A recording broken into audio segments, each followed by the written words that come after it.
Kabanata 551. Nabasag. Ang tunog ng pagkabasag ng buto ay malinaw na kumalat sa buong courtyard, at nabali ang braso ni Chen-Lei sa suntok ni Chen-Lei. Nakikita ang mga puting tuod ng buto, tumutulo ang dugo.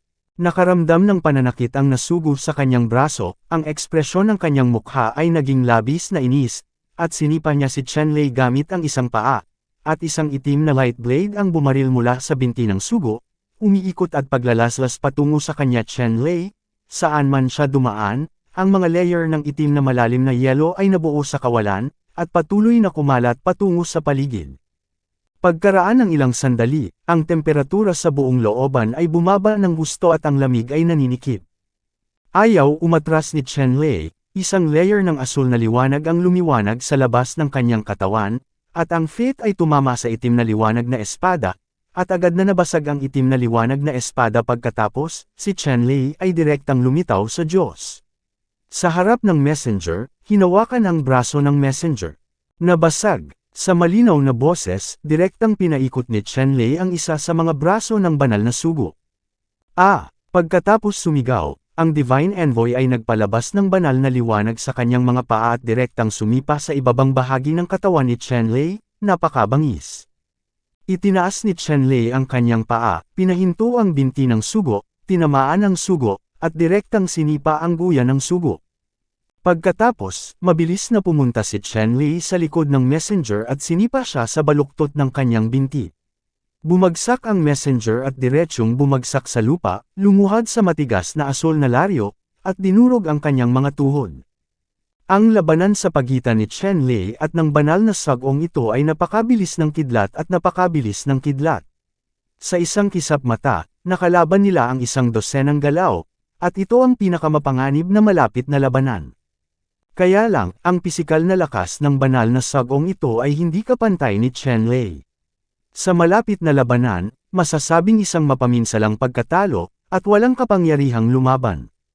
Chen-Lei, maglakas loob kang tretuhin ang banal na sagong ito ng ganito, hindi ka pababayaan ng Xuanming Temple, at tiyak na papatayin kayong lahat. Ang Divine Envoy na ito ay umabot na sa puntong ito. Hindi siya sumuko, patuloy siyang bumigkas ng mga pananakot at nagpupumiglas, sinusubukang kumawala sa kontrol ni Chen-Lei. Ipinatong ni Chen-Lei ang kanyang kamay sa balikat ng banal na sagong ito, tulad ng isang bundok. Gaano man kahirap ang paghihirap ng banal na sugo, mahirap kumawala.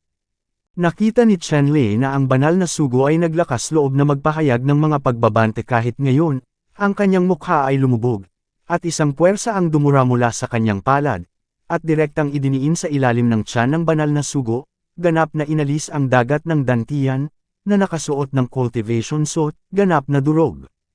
Hindi inaasahan ng messenger na si Chen-Lei ay magiging mapagpasyahan, kaya tinanggal niya ito ng walang pag-aalinlangan.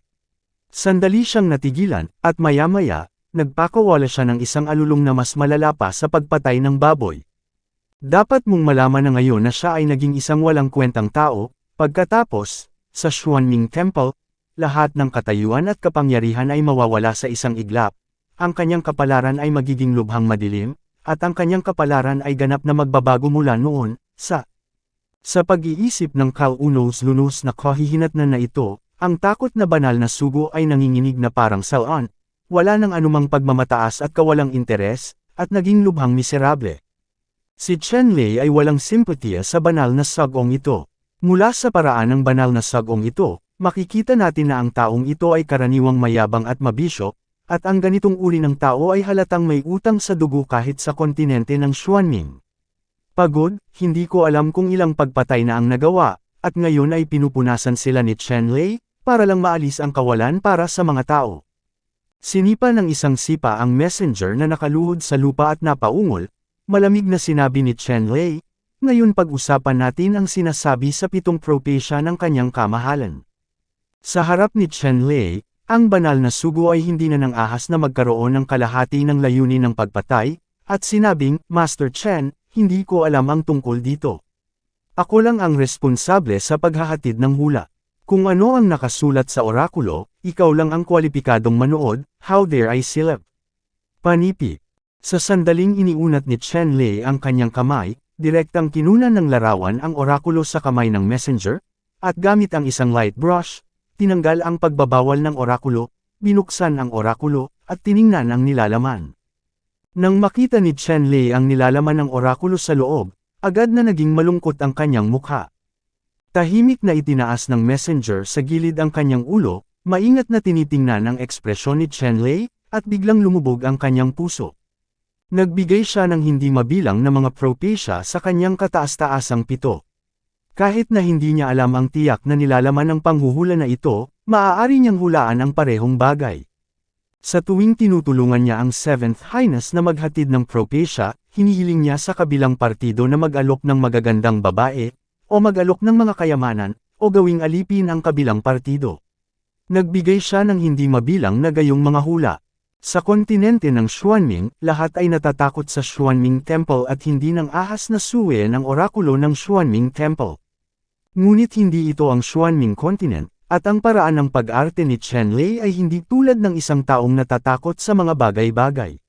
Sa pagkakataong ito, ang layunin ng His Highness 7 ay maaaring hindi ganoon kadaling makamit. Oo naman, agad na pinunasan ni Chen Lei ang orakulo sa kanyang kamay. Ang makapangyarihang orakulo na ito na gawa sa Xuanming Shen Silk ay naging fly ash sa mga kamay ni Chen Lei. Nanlaki ang mga mata ni Chen Lei na may intensyong pumatay, at sinabing, bumalik ka at sabihin sa kataas-taasang pitong, hayaan siyang maghugas ng kanyang leeg, personal na kukunin ni Chen Lei ang kanyang ulo, maaari kang gamulong. Pagkatapos magsalita, winagiway ni Chen Lei ang kanyang manggas at inihagis sa labas ng gate ng courtyard ang envoy na pinatalsik niya. Ang banal na sagong ito ay bumagsak at nahulog sa kalye sa labas ng tarangkahan ng patio, at maraming mga banal na gwardya ang sumugod at tinulungan ang banal na sugo na makatayo. Panginoon ko, ano ang nangyayari sa iyo? Matapos buhati ng ilang gwardya ang mensahero, nakita nilang puno ng dugo ang mensahero at may ilang bali ng buto sa buong katawan. Kahit sa pubic area niya ay may napakalaking palm print. Ito ay malinaw na ang paglilinang ay inalis. Ang banal na sugo ay malamig na tumingin sa maliit na patio, at same time na nagsabi, huwag kang magsalita ng walang kaparekan, ibalik mo ako. Ang ilang mga gwardya na alam na ang init ng ulo ng sugo ay papatay ng mga tao sa kalooban. Hindi na sila naglakas loob na magtanong pa, at direktang binawi ang mensahero. Pagkabalik sa tirahan, ang banal na sugo ay agad na pinamunuan ng mga banal na bantay sa harapan ng 7 bulwagan. Kamahalan, ikaw ang aking magiging Panginoon. Sa sandaling makita ng banal na mensahero ang kanyang kataas-taasang pitong, agad siyang lumuhad sa harap ng 7 bulwagan at nagsimulang magreklamo, na nagdagdag ng lakas at paninibugho upang sabihin kung ano ang nangyari nang ipahayag niya ang propesya. His Royal Highness 7 ay ang nakaputing binata na nakilala ni Chen Lei sa Jushan Building. Sa sandaling ito, nang makitang bumalik ang banal na sugo na may kahabag-habag na anyo, galit na siya nang wala ang banal na sugo na mag-udyok sa kanya. Matapos makinig sa pagsasalaysay ng banal na sugo, lalo siyang nagalit. Ano, hindi lamang hindi sinunod ni Chen Lei ang mga utos sa aking orakulo, ngunit nang ahas pa siyang insultuhan ng aking anak, at hindi man lang inilagay ang templo ng Xuanming sa kanyang mga mata. Okay, what a Chen Lei, this son has to see, this what right do Chen Lei have to be so arrogant. Gusto kong malaman niya kung gaano kahirap masaktan ang aking Xuanming Temple. Panipi. Halika rito. Pagkatapos noon, hindi pinansin ng kanyang kataas-taasang pitong ang mga inalis na banal na sugo, ngunit direktang nagsalita, ipinatawag ang mga banal na gwardya, at inayos sila isa-isa. Kabanata 552. Sa sandaling ito, ang intensyon ni Chen Lei na patayin ang 7th Venerable ng Xuanming Temple ay umabot na sa pinakamataas. Ang 7th Highness ay napakatapang na hiniling niya sa kanya na italaga ang kanyang nakababatang kapatid na babae at anak na babae sa kanya bilang kanyang diyosa, at hayaan din si Chen Lei na maging lingkod niya, kung hindi ay papatayin niya siya. Ang tinaguriang diyosa, si Chen Lei ay alam na ito ay ginagamit ng mga nakatatanda sa templo ng Xuanming upang ilabas ang mga pagnanasa ng mga tagapaglingkod ng hayop. Kung tungkol sa mga alipin, sila ang pinakamababa sa mga alipin. Inisip talaga ng 7 prinsipe ng Xuanming Temple na ito ang kanyang Xuanming Continent, at magagawa niya ang anumang gusto niya. Huwag na kayong magsalita ng kung ano-ano, ang 7 prinsipe ng Xuanming Temple ay may ideya na hayaan ang kanilang mga nakababatang kapatid na babae at babae na maging mga diyosa, at hindi nahahayaan ni Chen Lei na magkaroon ng pagkakataon ng 7 prinsipe ng templo na ito na mabuhay. Gayunpaman, alam din ni Chen Lei na hindi ito dragon kundi isang ilog.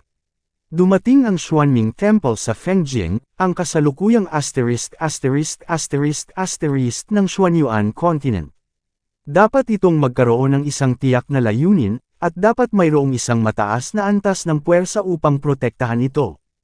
Mula pa lamang sa pagpupulong sa Jushan Building sa tanghali ngayon, mahihinuhal na bukod sa 7th Highness, mayroong kahit isang Wuzheng level strongman na nagbabantay sa kanya. Sa lakas at estilo ng Xuanming Temple, tiyak na mayroong higit sa isang martial saint level expert sa tabi ng His Highness 7th. Ngayon, sinaktan ni Chen Lei ang 7th Highness, at kahit na ang pagpatay sa 7th Highness ay talagang hindi isang madaling gawain. Gayunpaman, gaano man ito kahirap, determinado si Chen Lei na patayin ang 7th Royal Highness. Sa kauna-unahang pagkakataon sa loob ng maraming taon, nagkaroon siya ng ganoon kalakas na hangarin sa pagpatay sa isang tao. Bukod dito, sa paghusga sa pag-uugali ng 7th Highness, siya ang dapat magbayad nito.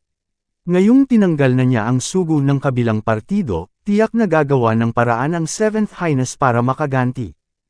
Ang kanyang Royal Highness 7, na ipinanganak sa templo ng Xuanming, ay hindi natatakot sa mga patakarang itinakda ng Xuanming, kaya mas mabuting maging maingat sa lahat ng bagay. Pagkatapos ay naglagay si Chen Lei ng isang maliit na magic circle sa bakuran kung saan sila nakatira. Ang maliit na magic circle na ito ay natuklasan din ni Chen Lei ng Lady Palace. Ngayon, ang Thunder Emperor Palace ay nilinis ni Chen Lei at direktang nakolekta sa dagat ng kaluluwa. Pagkatapos ng panahon ng pagpipino, maaari kang pumasok sa Thunder Emperor Palace anumang oras. Ang lahat ng mga kayamanan sa Lady Palace ay hindi nawala. Sa palasyo ng Lady na ito, natuklasan ni Chen Lei ang maraming mahahalagang kayamanan. Kabilang sa mga ito ang 9th level at Earth level magic arrays na nakaayos sa Qingyang Sect, na masasabing pinakamalakas na magic array treasure sa Thunder Emperor Palace. Siyempre, bukod sa ika-9 na antas ng langit at lupa na ito, mayroong 12 ng iba pang mga porma sayon. Bagaman ang mga porma sayon na ito ay hindi umabot sa antas ng pagbuo ng langit at lupa sa ika-9 na pagkakasunod-sunod, mayroon din silang ika-7 pagkakasunod-sunod na pagbuo, at ika-8 antas. Ang ganitong uri ng porma sayon ay higit pa sa sapat upang bantayan ang isang first-class na gate ng bundok. Para naman kay Chen Lei, pumili siya ng 7th Order Formation at pansamantalang inayos ito sa courtyard kung saan sila nakatira, kaya medyo gamaan ang loob ni Chen Lei. Dapat mong malaman na ang 7th Order Formation na ito, kahit na ang pinakamataas na eksperto sa Martial Saint level, ay hindi makakasira nito, at kahit na ang isang Martial Ancestor level expert ay halos hindi ito masira sa maikling panahon. Ang ganitong puwersang nagtatanggol ay dapat ituring na medyo ligtas sa Fengjing God Capital. Dapat mong malaman na kahit na ang Xuanming Temple ay makapangyarihan, ito ay ang Fengjing God Capital, at ang Xuanming Temple ay hindi nang ahas na kumilos ng walang ingat. Gusto ng 7 Venerables na maghiganti laban kay Chen Lei, at hinding-hindi sila maglalakas loob na gumawa ng napakaraming galaw, kung hindi, tiyak na magkakaroon ng master si Xuanming na pipigil sa kanya. Ayon sa hula ni Chen Lei, ang 7th Highness ay maaari lamang magpadala ng ilang nangungunang martial arts masters. Sa sandaling kumilos ang isang martial arts master, tiyak na maaalarma nito ang mga masters ng Xuanming, tulad ng para sa mga ninuno ng militar. Ang malalakas, sa Fengjing City na ito, ay sinusubaybayan ng mas malapit, at bawat kilos ay binabantayan, at mas maliit ang posibilidad na madaling kumilos. Para naman sa Woody level powerhouse, naniniwala si Chen Lei na hindi posibleng lumabas sa Fengjing. Ang bawat Woody ay ang pinakamataas na kapangyarihan sa pakikipaglaban ng isang partido, na kumikilos bilang isang hadlang at hinding-hindi makagalaw ng madali. Gamit ang 7th Order Formation Guard na ito, si Chen Lei ay nakadama ng higit na kagaanan. Kinagabihan, muling dumalaw ang mga ninuno ni Gui Xian. Personal na tinanggap ni Chen Lei ang ninuno ng Gui Xian sa bahay, At pagkatapos na umupo at makipag-chat saglit, sinabi niya kay Chen Lei, nandito ako sa pagkakataong ito para sabihin sa iyo ang tungkol sa Xuanming Temple. Siyempre, sinabi ni Chen Lei, Senyor, kung hindi ka darating, gusto rin kitang hanapin. Pagkatapos noon, inalis ni Chen Lei ang kanyang sarili at ipinaliwanag sa ninuno na si Gui Xian ang tungkol sa orakulo na inilabas ng His Royal Highness 7. Matapos makinig, ang ninuno ni Gui Xian ay nagpakita ng galit na mukha, hinampas ng malakas ang mesa, at sinabing, ang mga taong ito ay masyadong walang batas, sa tingin mo ba ay wala ang mga patakaran ng aking Profound League? Pagkatapos, sinabi ng ninuno na si Gui Xian kay Chen Lei, pinaghiwalay na natin ang ating mga kamay. Agad akong naghanap ng balita para malaman kung bakit ang mga tao mula sa iba pang mga kontinente ay pumunta sa Fengjing. May mga kilay talaga ako. Panipi. Sinabi ni Chen Lei, talaga, Senyor, hindi ko alam kung bakit nandito ang mga taong ito. Sinabi ng ninuno ng Gui Xian, ang dahilan kung bakit ang mga taong ito ay pumunta sa Xuanyuan Continent ay dahil natuklasan nila ang Sky Battlefield sa kalangitan sa itaas ng Xuanyuan Continent. Ang lahat ng mga taong ito ay dumating sa sinaunang larangan ng digmaan. Sky Battlefield. Nagulat si Chen Lei, hindi pa niya narinig kung ano ang Sky Battlefield na ito. Natural na nakita ng ninuno ni Gui Xian ang mga pagdududa sa puso ni Chen Lei. Sinabi niya, Chen Lei, hindi lamang ang iyong mga pagdududa, ngunit kahit ako ay hindi maintindihan kung ano ang larangan ng digmaan sa langit. Gayunpaman, pagkatapos kong dumaan sa maraming pagsisiyasat at inspection, mula sa mga sinaunang aklat, nalaman ko na ang celestial na larangan ng digmaan na ito ay orihinal na isang larangan ng digmaan kung saan ang dating pantas na sangkatauhan at ang lahing dayuhan ay lumaban daan-daang libo o kahit milyon-milyong taon na ang nakalilipas. Panipi. Ang larangan ng digmaan ng mapagpasyang labanan sa pagitan ng mga dating pantas ng sangkatauhan at ng mga dayuhang lahi. Nang marinig ni Chen Lei ang sinabi ng ninuno na si Gui Xian, bigla siyang may naisip na larawan sa kanyang isipan. Ang larawang ito ay ang eksenang nakita ni Chen Lei nang makuha niya ang Zhou Tianxing Morning Buddha Tower mula sa Xuanwu Cave Mansion. Sa eksenang iyon, nakita niya ang hindi mabilang na mga eksena ng mga dakilang emperador, immortal na mga hari, mga banal na hayop, at mga dayuhang hukbo na nakikipaglaban sa isa't isa. Ang mga kondisyon ng labanan ay napakatrahedya na kahit ang isang lalaking tulad ni Chen Lei na nakaranas ng maraming labanan ay naramdaman ang kanyang tibok ng puso. Ang larangan ng digmaan ay malawak at malawak. Daan-daang milyong malalakas na lahi ng tao ang nakipaglaban sa ibang mga lahi, dugong umaagos sa mga ilog, mga buto tulad ng mga bundok, kahit na kasing lakas ng mga emperador, walang kamatayang mga hari, at mabangis na mga hayop ay isa-isang bumagsak. Ang katapusan ng karaniwang kalaban ay masasabing lubhang kalunos-lunos at kalunos-lunos. Nang marinig ni Chen Lei ang mga salitang battlefield sa langit, ang unang pumasok sa isip ni Chen Lei ay ang larawang ito. At sinabi ng ninuno na si Gui Xian, ang nadiskubreng larangan ng digmaan sa kalangitan sa pagkakataong ito ay lumitaw sa kalangitan sa itaas ng kontinente ng Xuanyuan. Ang tiyak na larangan ng digmaan sa kalangitan, kung aling panahon, ay hindi pa napatunayan, ngunit kung ano ang tiyak sa larangang ito ng langit, mayroong isang tunay na kamanghamanghang bagay. Sa makatuwid, maraming mga kontinente ang nagpadala ng malalakas na tao upang pumasok sa larangang ito ng langit. Panipi. Kabanata 553.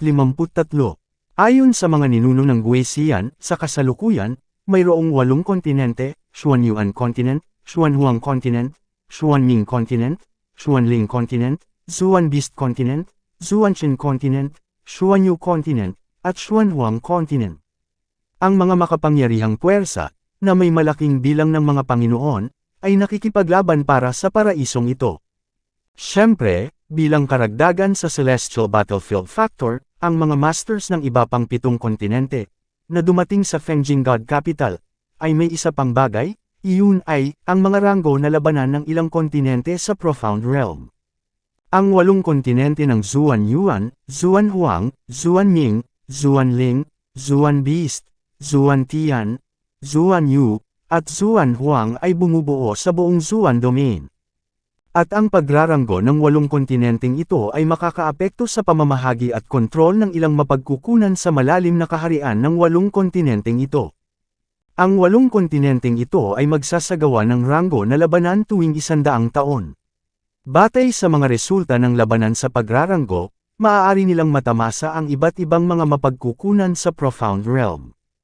Masasabing ang labanan sa ranggo na ito ay napakahalaga para sa bawat kontinente. Sa pagkakataong ito, ang Immortal Meow Project na ipinatupad ng Profound Alliance ay talagang isang paghahanda para sa labanan sa ranggo ng 8 kontinente sa Profound Domain. Ayon sa karaniwang pagsasanay, sa pagkakataong ito ang labanan ng 8 kontinente sa Profound Domain ay dapat gaganapin sa Profound Yellow Continent.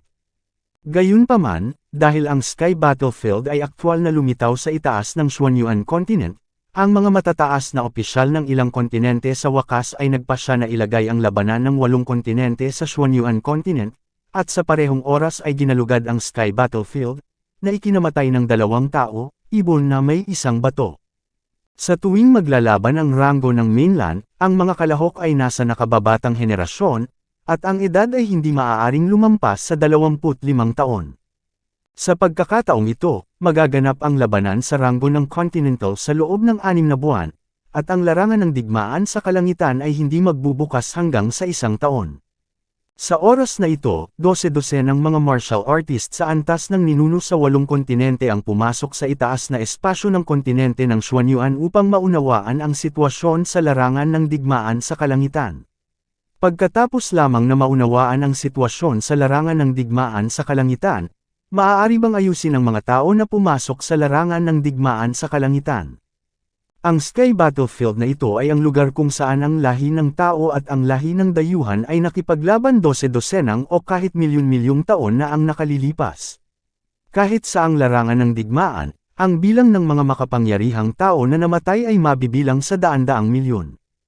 At pagkatapos ng pagbagsak ng mga makapangyarihang lalaki na ito, madalas na maraming mga kayamanan ang nawawala sa larangan ng digmaan ng magkasama. Ang ilang mga kayamanan ay mawawala ng espiritualidad, panahon, at kalaunan ay magiging fly ash sa paglipas ng panahon. At may ilang mga kayamanan na umiiral sa langit, kahit na lumipas na ang 10-10 milyong taon, hindi pa rin nawawala ang anumang espiritualidad, ang gayong mga kayamanan, kahit sino ay matatawag na isang kayamanan. Higit pa rito, sa mga larangan ng digmaan ng mga dayuhang lahi, kung minsan ang ilang mga mana at kayamanan ay nakuha, na mas mahalaga. Sa makatuwid, sa tuwing lumilitaw ang isang Sky Battlefield, aakitin ito ang paggalugad ng ilang mga powerhouse sa mainland.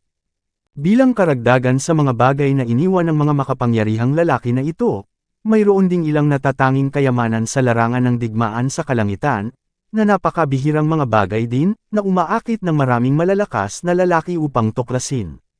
Sa Sky Battlefield, marami pang ibang kayamanan. Sa tuwing lilito ang Sky Battlefield, susubukan ng mga matataas na opisyal mula sa ilang kontinente ang kanilang makakaya upang makapasok upang makakuha ng mga pagkakataon. Napakahalaga ng Sky Battlefield na ito na kahit ang mga dayuhang lahi ay natutukso. Sa tuwing lumilitaw ang larangan ng digmaan sa kalangitan, halos mabaliw ang mga dayuhang karera, at hindi mabilang na mga dayuhang karera ang susugod sa larangan ng digmaan sa kalangitan. Dahil sa mga pagkakataon sa Sky Battlefield, ang mga dayuhang lahi ay nagiging bihira. Dapat mong malaman na ang lakas ng mga dayuhang lahi ay nakasalalay sa kapangyarihan ng dugo. Kung mas dalisay ang dugo, mas malakas ang kapangyarihan. At lahat ng mga dayuhang karera na maaaring lumahok sa labanan sa larangan ng digmaan sa kalangitan ay mga dayuhang karera na may tiyak na antas ng lakas. Ang makapangyarihang mga dayuhan na ito ay nahulog sa larangan ng digmaan ng kalangitan, ngunit ang kanilang dugo ay hindi mawawala, sila ay mabubulok sa mga buto, at hindi mabubulok pagkatapos ng daan-daang milyong taon. At ang mga bloodline na ito, basta't nadiskubre sila ng ibang lahi ng dayuhan, hinihigop at pinagsama-sama, kung gayon ang lakas ng mga lahi ng dayuhan na sumisipsip ng mga bloodline na ito ay tataas ng 10 o daan-daang beses, na mas mabilis kaysa sa lahat ng uri ng mga henyo.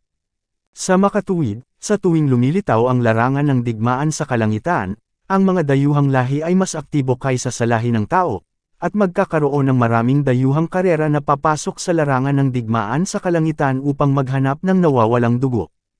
Sa tuwing lumilitaw ang Sky Battlefield, halos masasabing ang lahi ng tao at ang lahi ng dayuhan ay isang buong sukat na paghaharap. Ang larangang ito ng langit ay dating larangan ng digmaan sa pagitan ng lahi ng tao at lahi ng dayuhan, ngunit kahit 10,000 o daan-daang libong taon na ang lumipas, may katulad pa ring epekto. Ito ang unang pagkakataon na nalaman ni Chen Lei ang tungkol sa larangan ng digmaan sa kalangitan. Noong siya ay emperador noon, hindi pa niya nakita ang larangang ito ng digmaan sa kalangitan, lalo na ang personal na pakikilahok dito. Gayunpaman, ayon sa mga salita ng ninuno na si Gui Xian, sa pagkakataong ito ay magkakaroon ng lugar para kay Chen Lei sa larangan ng digmaan sa kalangitan. Ang ninuno na si Gui Xian ay nakaupo rito ng mahigit 2 oras at sinabi kay Chen Lei ang lahat ng impormasyong alam niya. Sa wakas, sinabi ng ninuno na si Gui Xian, Chen Lei, para sa mga taong ito mula sa ibang mga kontinente, kapag nagkita na kayo, maiiwasan mo ang hidwaan, subukang huwag makipag-away, ngunit kung hindi mo ito maiiwasan, hindi mo kailangang matakot. Ngayon ito ay ang Fairy Seed lang ng Xuanming Academy, kasama ang Xuanming Academy bilang tagapagtaguyod. Hindi ito mababa sa ibang puwersa. Ito na naman ang home court namin. Tandaan ang isang bagay at huwag gumawa ng inisyatiba upang magdulot ng gulo. Panipi. Tumango si Chen Lei, naalala ang mga turo ng mga ninuno ng Gui Xian. Ang ninuno na si Gui Xian ay tumango bilang kasiyahan, at sinabing, okay lang iyon, pagkatapos ay aalis na ako. Pagkatapos magsalita, tumayo ang ninuno na si Gui Xian at umalis. Pinaalis ni Chen Lei ang ninuno ng Gui Xian, naglakad pabalik sa Ginos, naupo ng naka-cross-legged, at nagsimulang magtanim. Ngayon, naramdaman ni Chen Lei na ang kanyang paglilinang ay mahina pa rin. Bagamat hindi siya natatakot sa isang kapangyarihan na kasing lakas ng isang Wuzhen, wala pa rin siyang magawa kapag humarap sa isang kapangyarihan na kasing lakas ng isang martial sage. Tulad ng isang langgam, kailangan niyang hawakan ang bawat punto. Oras na para dagdagan ang iyong lakas. Sa kalagitnaan ng gabi, biglang nagising si Chen Lei mula sa konsentrasyon, binuksan ang kanyang mga mata, at isang malamig na liwanag ang lumabas sa kanyang mga mata. May bisita dito. Bumaba si Chen Lipiao sa lupa, binuksan ang pinto ng bahay, at lumabas. Sa oras na ito, lahat ay alerto sina Nia Chenran, Lei Yu, Kung Zuan, Xiong Da, Shi Wu San, at iba pa, at lumabas sa kani-kanilang mga silid patungo sa bakuran. Sa sandaling ito, isang grupo ng mga figure ang pumasok sa dingding, na naglalabas ng malamig na hininga. Bagamat nakatikip ang kanilang mga ulo, makikita sila sa isang sulyap ng kanilang kakaibang malamig na hininga. Ang mga taong ito na nakaitim ay pawang mga tao mula sa templo ng Xuanming. Ang mga taong ito na nakaitim ay naglakad sa ibabaw ng mga dingding, na may hawak na mahaba, makitid at matutulis na kutsilyo, at bawat isa sa kanila ay nagpakita ng matinding hangarin sa pagpatay sa kanilang mga mata. Nang ang mga taong ito na nakaitim ay pumasok sa patio at nakita si Chen Lei at ang iba pa, bukod sa iba pa, isa-isa silang tumalon at dumiretso ng laslas patungo kay Chen Lei at sa iba pa. Kasabay nito, isang lalaking nakaitim ang nagtaas ng kamay at naglabas ng 18 itim na bandila, na inilagay sa paligid ng courtyard kung saan naroon si Chen Lei. Matapos magugat ang ika-18 poste na itim na banner, isang kakaibang alon ang kusang lumitaw, at isang malaking itim na enchantment ang ganap na bomb alot sa maliit na patio na ito. Sa ganitong paraan, sa maliit na patio na ito, gaano man kalakas ang tunog, hanggat hindi ito lalampas sa limitasyon ng hadlang, kung gayon, kahit nakititing na tunog, huwag mo nang isipin ito. Kabanata 554. Sa pagkakataong ito, ang mga taong ito sa Xuanming Temple ay pumunta rito para pumatay ng mga tao. Sa makatuwid, kahit isang set ng Underworld Fantasy Sky Banner ay ginamit para patayin si Chen Lei at ang iba pa. Sa sandaling makita ni Chen Lei ang kabilang partido na nag-set up ng naturang flag formation, hindi pa rin niya naiintindihan ang layunin ng kabilang partido. Imposible lang ang mga bagay ngayon. Sigaw ni Chen Lei Bao, ang kanyang anyo ay naging isang kislap ng liwanag, at siya ay nagmamadaling sumalubong sa 12 anino ng direkta. Sa sandaling ito, sa itaas ng dobleng kamao ni Chenlei, ang kalawakan ay umiikot. Sa kalawakan, mayroong 7 superstar na dahan-daang umiikot. Ginamit ni Chenlei ang pinakamalakas na basalt fist ng Beidou. Sa mukha ng Xuanwu Beidou fist, mayroon ding 2 purple na Thunder Lotus na nagbabadya. Sa pag-ataking ito, pinagsama ni Chenlei ang Thunder God Lotus technique sa Beidou Xuanwu fist, at ang kanyang kapangyarihan ay tumaas ng higit sa 100 beses. Si Chenlei ay sumugod sa madilim na mga anino, tulad ng isang tigre na sumugod sa kawan, at ang basaltic na kamao ng Beidou na sumanib sa imahe ng lotus ng Thunder God ay lumabas sa isang iglap.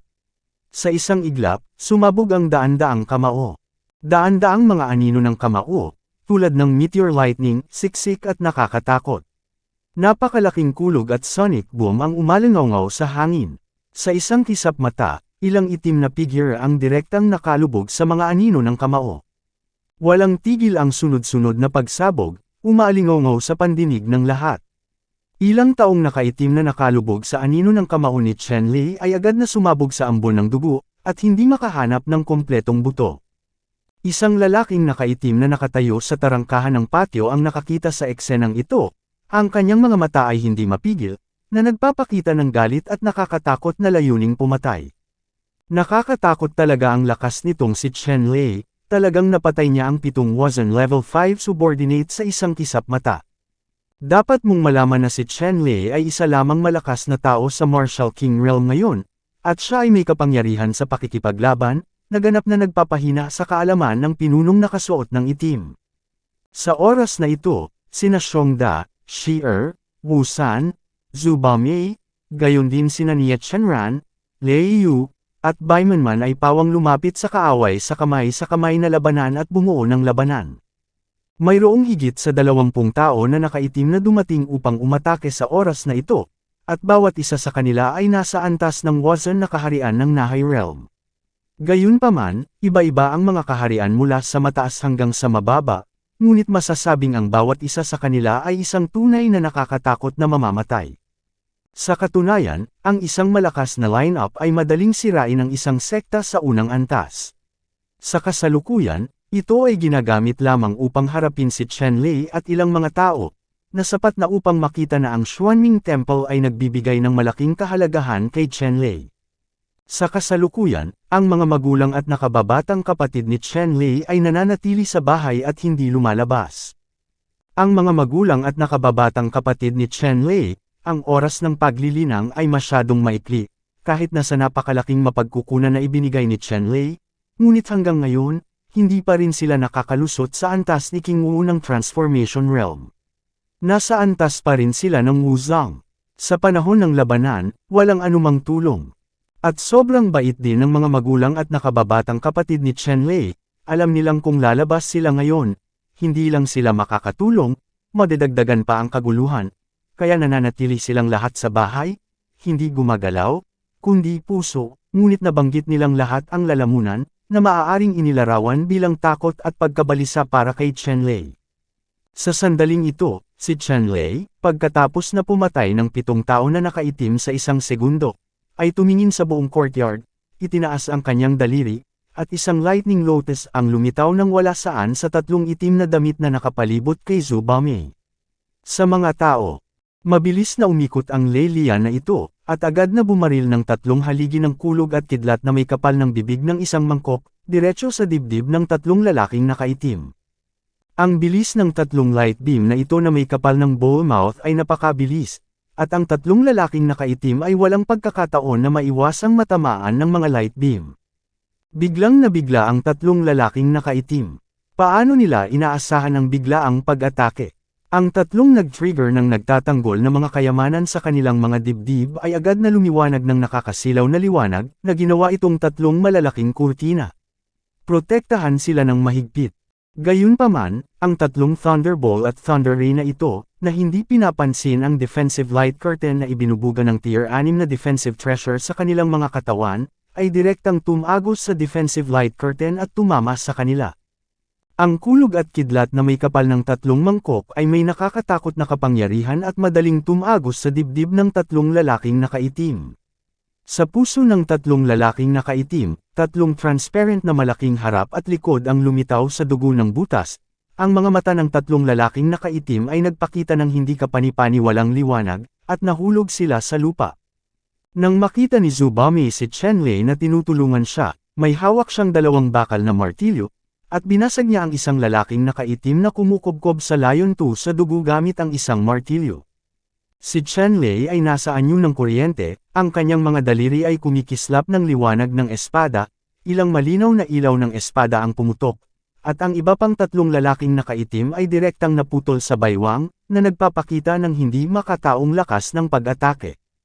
Ang pinuno ng Men in Black sa wakas ay hindi napigil ang makita ang eksenang ito, at humakbang pasulong at huminto sa harap ni Chenlei.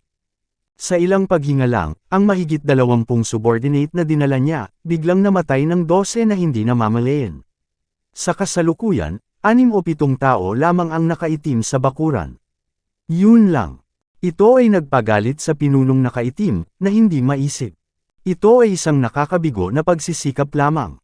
Nawalan ako ng higit sa 1 dosina ng kanyang mga nasasakupan. Hindi nakatiis ang pinunong nakaitim.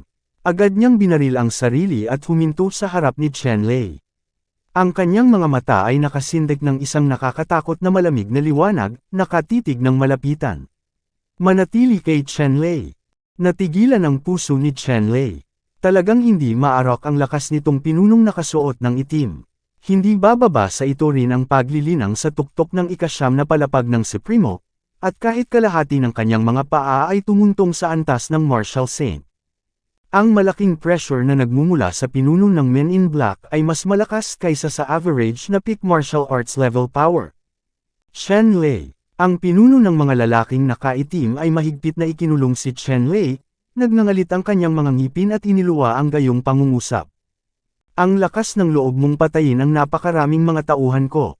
Dapat kong gamitin ang pinakamalupit na paraan para pahirapan ka. Papatayin ko lahat ng tauhan mo.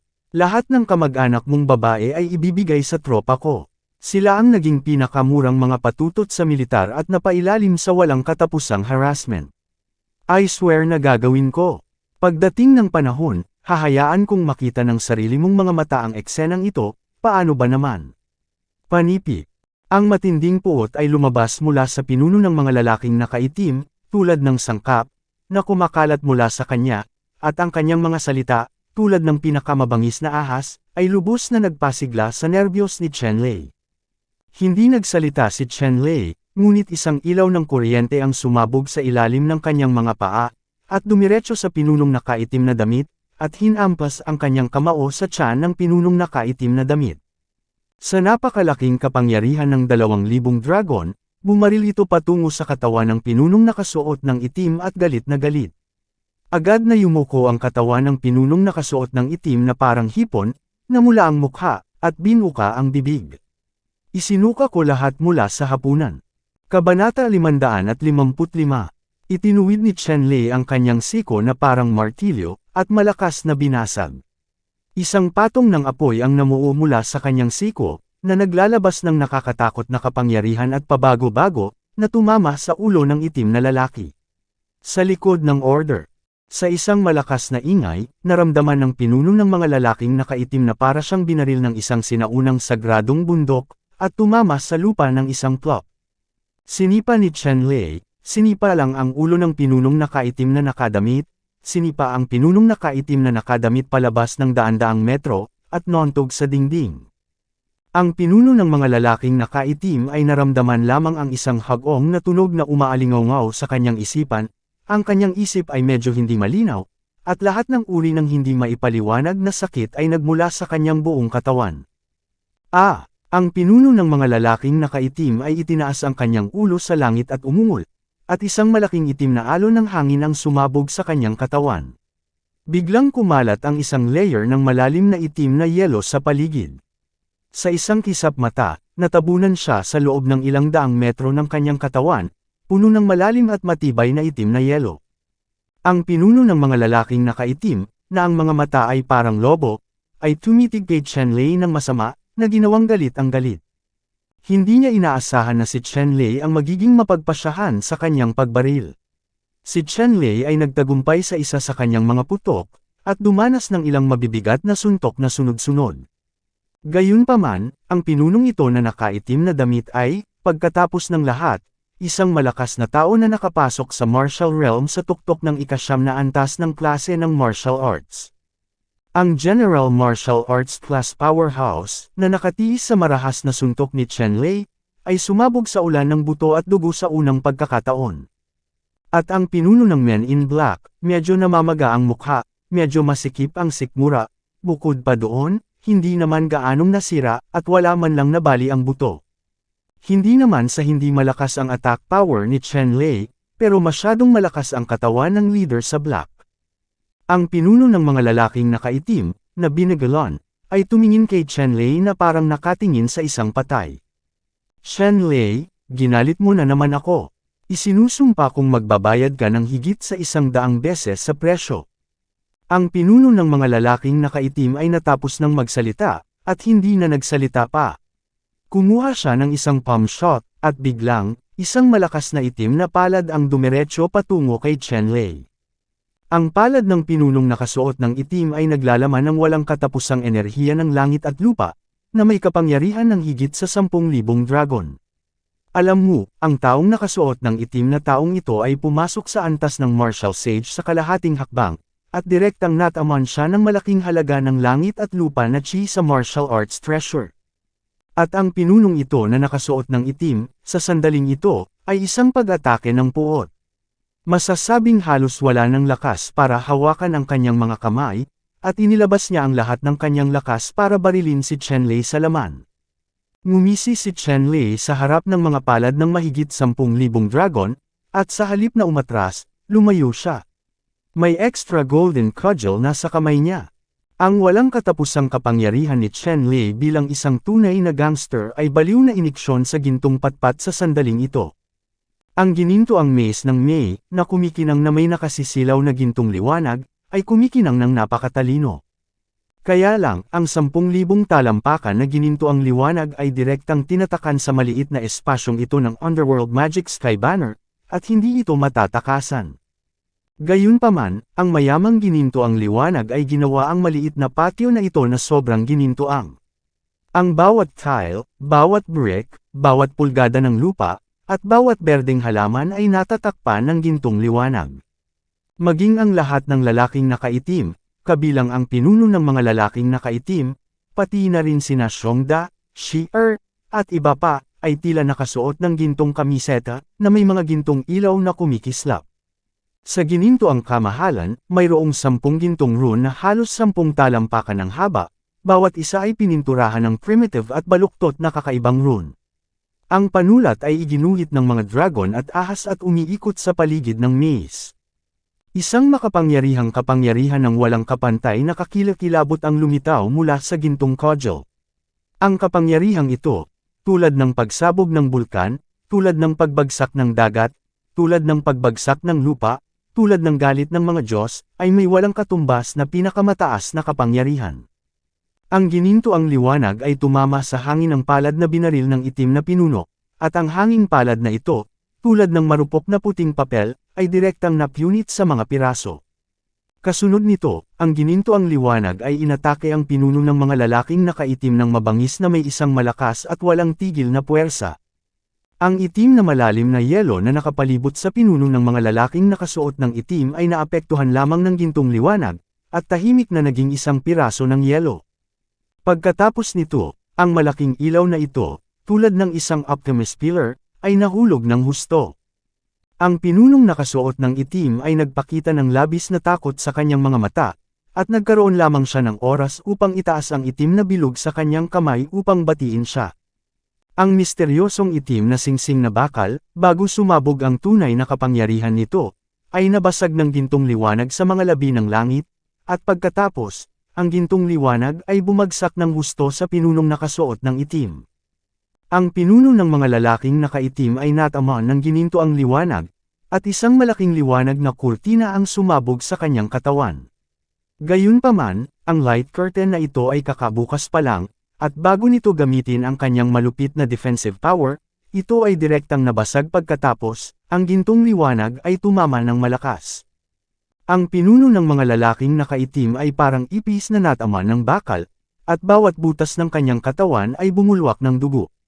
Sa isang kisap mata, ang pinuno ng mga lalaking nakaitim, sa ilalim ng ginintoang liwanag, ay naging isang pool ng di nakikitang dugo, na hindi nakahanap ng kompletong buto. Sa sandaling ito, ang mukha ni Chenlei ay sobrang mapotla, at siya ay huminga ng mahabang hininga. Ang tunay na kapangyarihan sa kanyang katawan ay hindi na magagapi. Gayunpaman, nakalunok si Chenlei ng isang bote ng Yuanling liquid sa unang pagkakataon, at ang tunay na kapangyarihan sa kanyang katawan ay nakabawi sa napakabilis na bilis. Boss! Sa oras na ito, nakita ng natitirang ilang lalaking nakaitim na ang kanilang pinuno ay pinatay ni Chenlei, at ang kanilang mga mata ay puno ng dugo, at iniwan nila ang kanilang mga kalaban at sumugod kay Chenlei. Tumingin si Chenlei sa lalaking nakaitim na nakadamit na sumugod, muling kumislap ang gintong liwanag sa kanyang kamay, at pagkatapos ay nagwalas siya. Isang malaking gintong liwanag ang bumaril mula sa ginintoang patpat at dumiretso sa mga taong nakaitim. Ang mga taong ito na nakaitim ay natangay ng gintong liwanag, at isang nakakatakot na eksena ang naganap.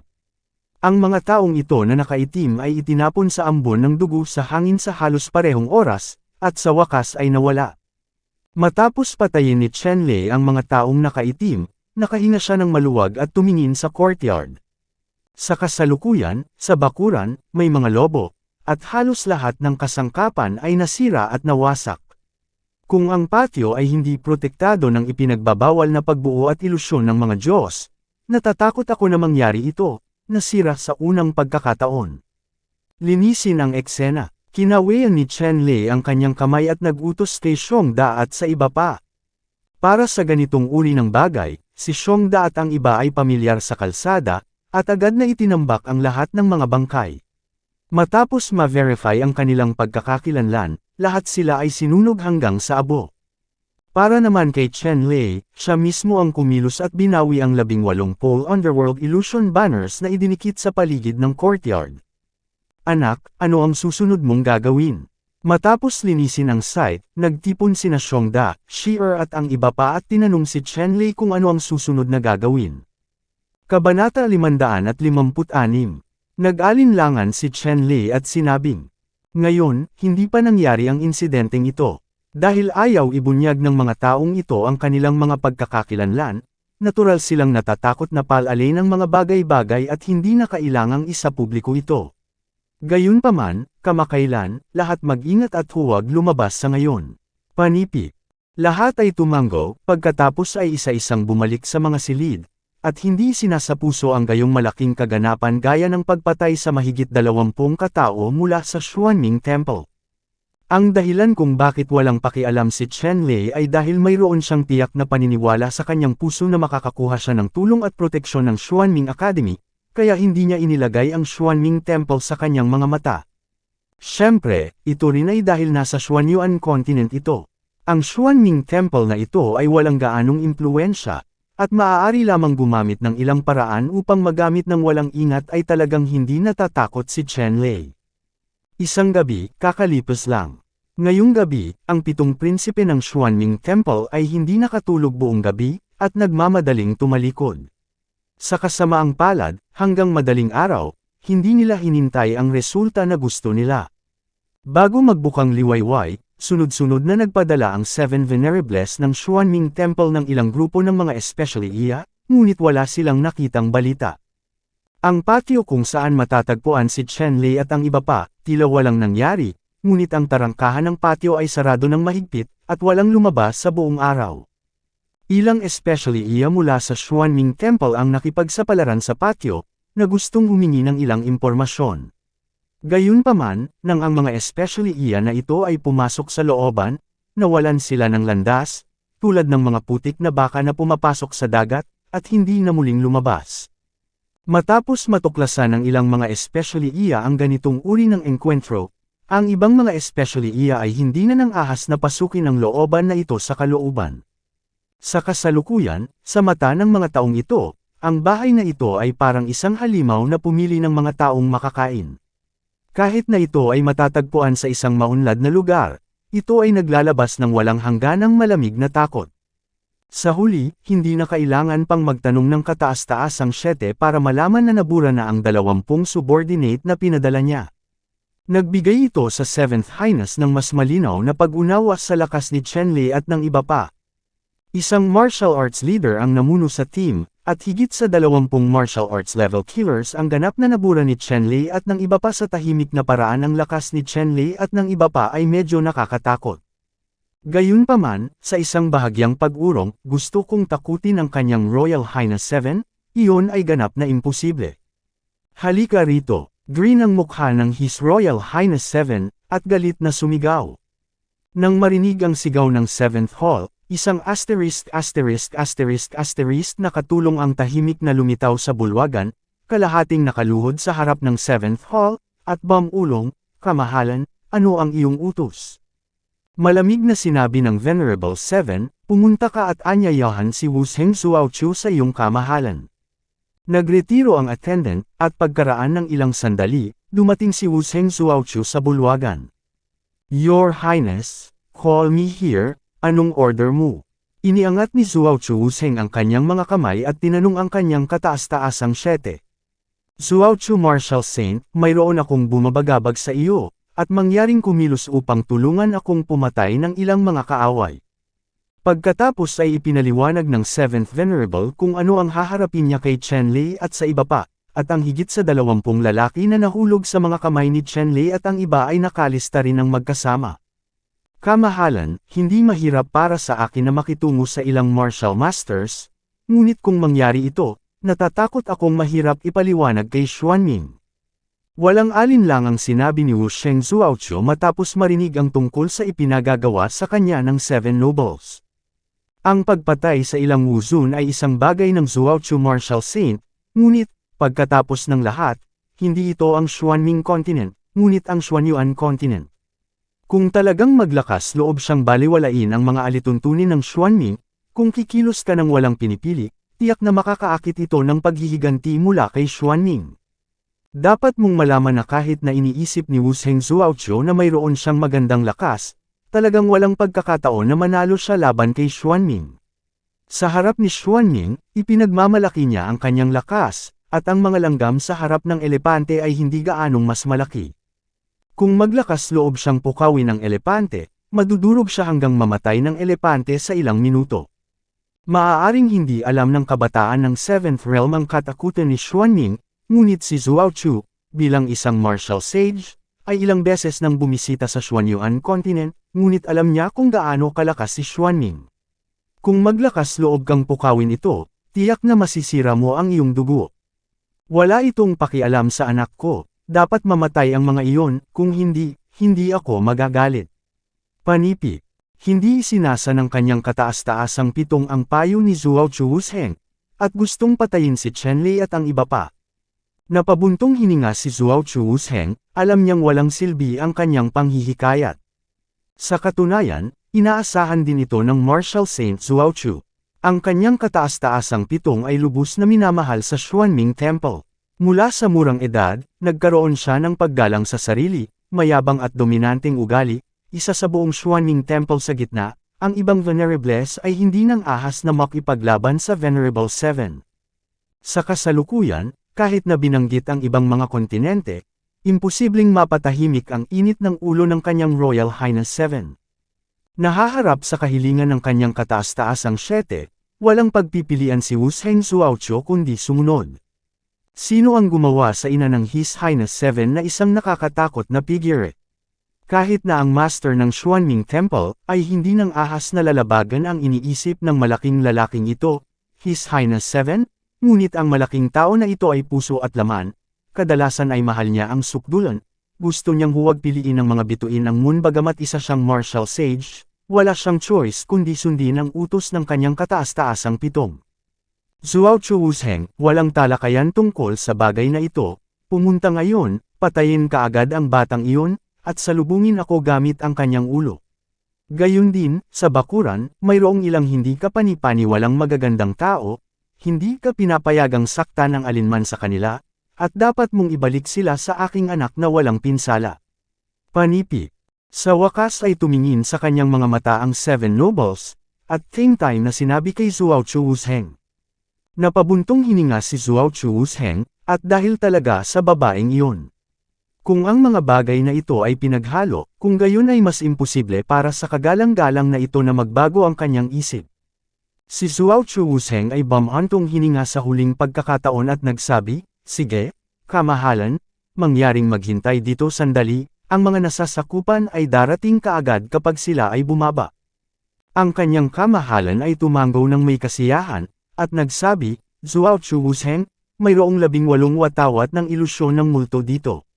Maaari mong dalhin ito sa iyo. Gamit itong Ghost Illusion Flag, naniniwala akong kaya mo. Magagawa mo ang gawain ng walang anumang pagsisikap." Panipi.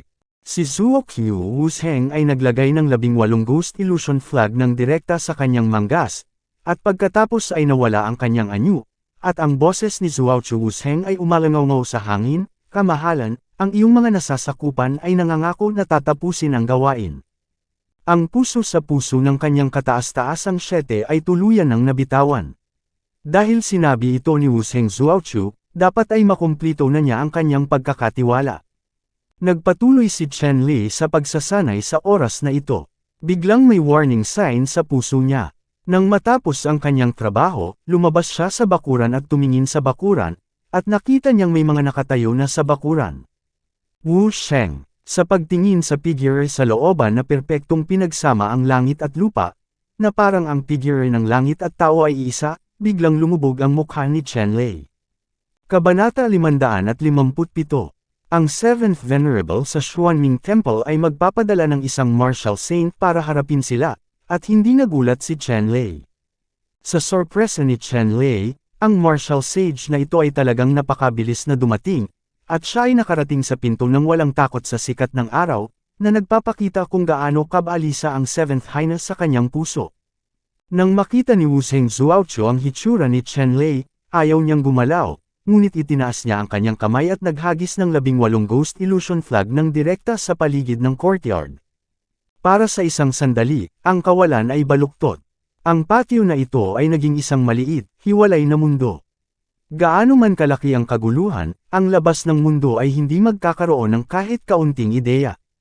Pagkatapos, tumingin si Wusheng Zhuochu kay Chen Lei nang walang pakialam, at sinabing, "Ikaw si Chen Lei, hayaan mo akong gawin ito, o panasan ang aking leeg at magpakamatay, bibigyan kita ng pagpipilian. Gayunpaman, ikaw ngunit kung iisipin mo, kung gagawin ko, ang sakit na iyong titiisin ay lampas sa limitasyon na iyong makakaya." Panipi. Hindi pinansin ni Zhuo Wusheng si Chen Lei at ang iba pa. Sa kanyang mga mata, ang isang grupo ng maliliit na tao na hindi pa na-promote sa antas ng martial lord ay parang mga langgam, at maaari nilang kuskusin ang mga ito kung gusto nila. Ang pagbibigay kay Chen Lei ng pagkakataon na pumili ng kanyang sariling landas ng kamatayan ay ang pinakamataas na kabaitan ng kanyang Zhuo Wusheng. Hindi nagalit si Chen Lei, dahil alam niya na sa mga mata ni Wusheng, isa lang talaga siyang langgam, pero sinong nagsabing hindi kayang iikot ng mga langgam ang langit? Sa pagkakataong ito, hahayaan niyang maramdaman ng 7th Venerable ang sakit ng mga buto, ang pagbabalik tanaw, marahil ang pagkawala ng isang martial artist, ay dapat makapagturo ng malalim na aral sa kanyang kamahalan. Naawa si Chen Lei kay Zhuo Wusheng. Ang ganitong uri ng hitsura ay naging dahilan para hindi komportable si Zhuo Wusheng, malungkot ang kanyang mukha, at malamig niyang sinabi, "Chen Lei, ano ang ibig mong sabihin?" Sinabi ni Chen Lei, "Munting martial saint, maglakas loob na maging napakayabang. Sa tingin mo ba ito ang iyong kontinente ng Xuanming? Hayaan akong pumili ng paraan ng kamatayan. Sa tingin ko dapat ikaw mismo ang pumili nito." Nang marinig ni Wusheng Zhuochu ang sinabi ni Chen Lei, nanlamig ang kanyang mga mata, at sinabi niya, "Chen Lei, pinilit mo akong kumilos." Hindi sumuko si Chen Lei, at sinabing, "So ano?" Ilang beses na tumikim si Zhuo Wusheng, tulad ng pag-iyak ni Ye Xiao, ang kanyang boses ay napakalungkot. Ang kanyang tinig ay parang 2 piraso ng metal na nagkuskos, at siya ay gumawa ng isang matalim at nakakatusok na tunog, at sinabi, "Chen Lei, kung ito ang kaso, saka wag mo akong sisihin kung hindi ako dumalaw galit. Noong una, gusto kong hayaan kang panatilihin ang bangkay, ngunit ngayon ay tila ikaw mismo ang sumuko sa pagkakataong ito, kaya't huwag mo akong sisihin sa pagkuha ng mga mabisyo na pagbaril. Panipik. Pagkatapos magsalita, direktang tinapik ni Zhuao Chuwusheng ng palad si Chen Lei, at pagkaraan ng ilang sandali, nabasag ang buong kawalan na parang basag na salamin. Ang palad ni Zhuao Chuwusheng na ito ay direktang tumagos sa kawalan at lumitaw sa harap ni Chen Lei, isang putok ang tumama sa katawan ni Chen Lei. Ang katawan ni Chen Lei ay nagkapira-piraso at tuluyang nawala. Sa ganitong mga kasanayan, naglakas loob akong magsalita sa harap ng konstelasyon na ito. Isa itong matandang birthday star na nagbigti at namuhay ng walang pasensya. Nang makitang sinampal ng palad si Chen Lei, wala nang natira. Hindi napigilan ni Zhuao Chuwusheng na bamantong hininga at mayabang na sinabi. Narcissistic ka talaga, at naglakas loob kang sabihin na ibababa mo ako. Biglang, sa ibang direksyon, lumitaw ang figure ni Chen Lei, nakatingin kay Zhuao Chuwusheng nang may paghamak. Ha! Nilinga ni Zhuao Chuwusheng ang kanyang ulo at tumingin kay Chen Lei, ang kanyang mga mata ay hindi sinasadya. Ang kanyang espiritual na kamalayan ay agad na kumalat, pinagmamasdan ang paligid. Sa sandaling suriin niya ang kanyang espiritual na kahulugan, ang kanyang mukha ay agad na mahirap tingnan. Sa sandaling ito, ang maliit na patio na ito, sa ilalim ng banal na kamalayan, ay naging napakalaki, tila walang katapusan, ito ay walang hangganan, at, sa kaibuturan ng kawalan, naglalaman ito ng walang katapusang layunin ng pagpatay. Formation. Isa pa rin itong napakatalino na pagbuo ng espasyo. Si Zhuao Chuwusheng ay hindi isang invisible cultivation, na may maayos na pamana, malawak na kaalaman, at mahabang kasaysayan ng patnubay, at agad na nahusgahan na siya ay nahulog sa isang napakatalino at lubhang nakamamatay na hanay. Sa paghatol na ito, ang puso ni Zhuao Chuwusheng ay lumubog ng hindi sinasadya. Dapat mong malaman na ang pagbuo ay hindi mahuhulaan, kahit na siya ay isang pantas. Kung kaya niyang umatras ang buong katawan ay hindi pa rin alam. Sa sandaling ito, nalilito si Wusheng Zhuaochu. Lihim siyang napabuntong hininga na siya ay masyadong pabaya, at hindi niya alam ang mga whole card ng kalaban, kaya't siya ay sumibak at ginawa ang kanyang sarili ng sobrang pasibo. Sa totoo lang, hindi natin masisisi ang Martial Saint Zhuaochu sa kanyang kawalang ingat. Kung tutuusin, ang mga kalaban ay ilang maliliit na tao lamang na wala sa kaharian ng Martial King, at hindi sila mula sa banal na pamilya, sila ay nagmula lamang sa ilang mga liblib na lugar, mayroong ilang mga dakilang kayamanan. Dahil dito, labis na kinasusuklaman si Wusheng Zhuaochu, ngunit hindi niya inaasahan na makapasok sa ganoong kalaking butas. Sa sandaling ito, nanunuya si Chen Lei at tumingin kay Wusheng Zhuaochu, na may matinding hangarin na pumatay sa kanyang puso. Paulit-ulit siyang inatake ng Xuanming Temple ng napakalupit, at gusto rin niyang malaman ng Xuanming Temple na hindi nakakainis si Chen Lei, at naglakas loob siyang lumapit sa kanya. Pagkatapos, kailangan niyang maging matalino sa pagputol sa kanya, handa na. Ang malaking pormasayon na ito sa ilalim ni Chen Leibo ay orihinal na inihanda para sa pit kill ng Martial Saint. Sa makatuwid, matapos matrap si Zhuaochu Martial Saint, hindi siya nagdalawang isip na direktang wasakin itong tinatawag na Supreme Universe Lore. Ang napakalaking pormasayon ay biglang nagtagal, magulong oras at espasyo, at ang mga blades ng espasyo ay tumaas mula sa pormasayon, siksikan, at nagmamadali patungo sa Wusheng Zhuaochu. Naramdaman lang ni Zhuaochu Wusheng na ang hindi mabilang na matatalas na light blades na may mga walang laman na katangian ay pumugot sa kanya na parang pirana. Saan ka ng ahas na maging pabaya, mabilis na sirain ang pinakamakapangyarihang pamamaraan, at isakripisyo ang iyong sariling init. Magsakripisyo ng daan-daang taong halaga ng mga kayamanan, buong determinadong binabantayan ang sarili, pagkatapos, naghahanap ng direksyon, mabilis siyang tumakbo palabas ng labanan. Gayunpaman, sa top-down na universo na pagbuo ng kaalaman, ang oras at espasyo ay nababaligtad, at ang walang bisa ay lubhang magulo. Si Zhuaochu Wusheng ay sumugod mula kaliwa pa kanan, hindi mahanap ang tamang paraan upang masira ang pormasayon, at siya ay nawala sa walang katapusang kaguluhan. Kasalukuyan, ang talam ng walang laman sa mahusay na pormasayon ay wala pa ring hangganan, at lamalas patungo kay Zhuaochu Wusheng. Makalipas ang mahigit isang oras, sa wakas ay naubos ni Zhuaochu Wusheng ang hindi mabilang na mga bundok at ilog. Hindi lamang ang aktwal na kapangyarihan hanggang sa katawan ay naubos, kundi pati na rin ang mga reserba nito. Naubos din ang lahat ng mga table tasks sa material na singsing. Sa huli, ang buong tao ay bumagsak, at siya ay pagod at bumagsak sa malaking pormasayon. Nang makitang bumagsak si Zhuao Chu Wusheng sa malaking pormasayon, nakahinga ng maluwag si Chen Leisong. Ito ay isang mahusay na labanan laban sa universo. Kung gusto mong patayin si Zhuao Chu Wusheng, walang problema. Gayunpaman, kung gusto mong masindak si Zhuao Chu Wusheng, ang kahirapan ay hindi karaniwan. Malaki. Sa kabutihang palad, ang huling resulta ay hindi lumampas sa kontrol ni Chen Lei, na medyo kasiya siya. Sinira ni Chen Lei ang pormasayon, at isang serye ng mga void chain ang lumitaw sa kawalan, na mahigpit na nagbigkis kay Zhuao Chu Wusheng. Nagbukas ito ng puwang sa pormasayon, pumasok, at dumating sa gilid ni Zhuao Chu Wusheng.